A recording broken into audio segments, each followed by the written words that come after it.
Aí eu preparei para ir para os Estados Unidos a última vez.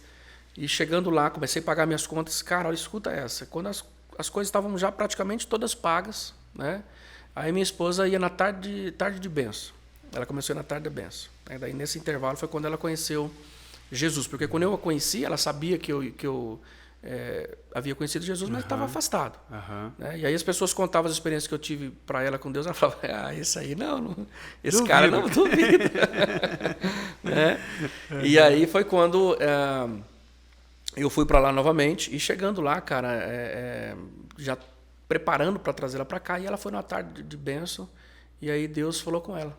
Né? Deus disse para ela assim, olha, o que você está tentando fazer não vai dar certo. E aquele que está lá eu vou trazer de volta. Só que ela não me contou, né?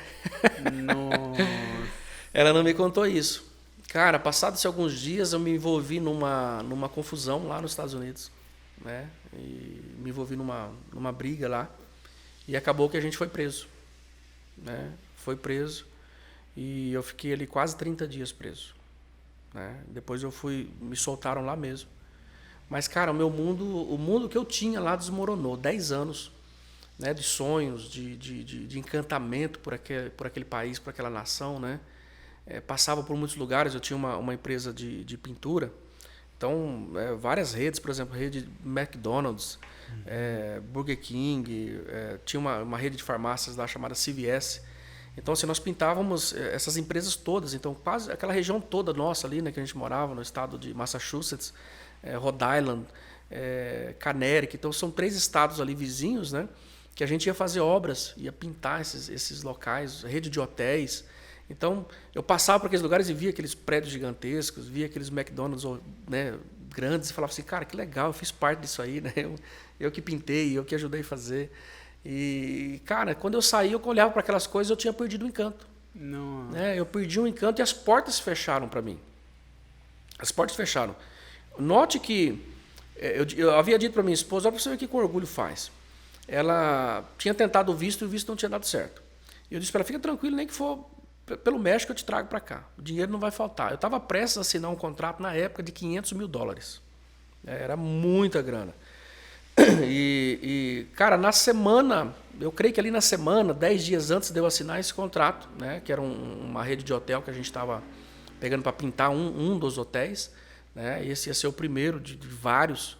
Então, assim, ia ser uma porta milionária para nós, né? E, cara, nessa semana, 10 dias antes, nós assinamos o contrato, foi quando aconteceu tudo isso e eu fui preso. E quando Deixa eu te fazer uma pergunta. Sim. Na época você ainda não tinha voltado para Cristo. Sua esposa estava aqui no Brasil, você nos Estados Unidos. E você se envolveu numa briga. Exatamente. Por qual motivo? Olha que interessante, essa briga foi... A minha mãe morava em outro local, em outra cidade. Eu morava já em Boston e ela morava em Hyannis, Cape Cod, uma ilha. E ela tinha me ligado chorando, que um inquilino da casa dela havia maltratado ela, né, dito algumas coisas para ela. Cara, eu nunca fui disso, né, assim, lá, né, porque lá é muito sério essa questão de qualquer confusão, ainda mais para imigrante. E eu ouvindo aquilo, sabe, me bateu uma ira, um negócio assim. E eu tava pintando inclusive uma farmácia dessa CVS que estava a 50 minutos de onde a minha mãe estava. E, cara, eu simplesmente montei no carro, meu irmão estava comigo, peguei meu irmão, montei no carro e fui lá. E chegando na casa, o cara estava lá. E a gente começou a discutir ali e tal, e nós não chegamos a agredir esse cara. A gente deu uns empurra para lá, empurra para cá, empurra para lá, empurra para cá. E ficou só no empurra, né? E aquela coisa, você falar com a minha mãe de novo, vou te quebrar a cara. Né? E ficou nisso. E viramos as costas. Só que o que esse cara fez, Joel? Esse cara, ele quebrou a casa inteira. Depois que nós viramos as costas. Né? Ele jogou a geladeira no chão, fogão, ele quebrou a casa inteira. E tudo era da sua mãe? E daí naquela quebra-quebra, ele se cortou ali e tal. Isso sozinho. E aí quando nós íamos saindo e ele já começou aquela quebradeira, a gente começou a ouvir aqueles barulhos.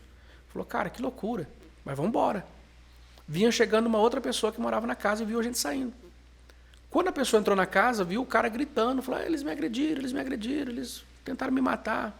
Aí a menina ligou para a polícia.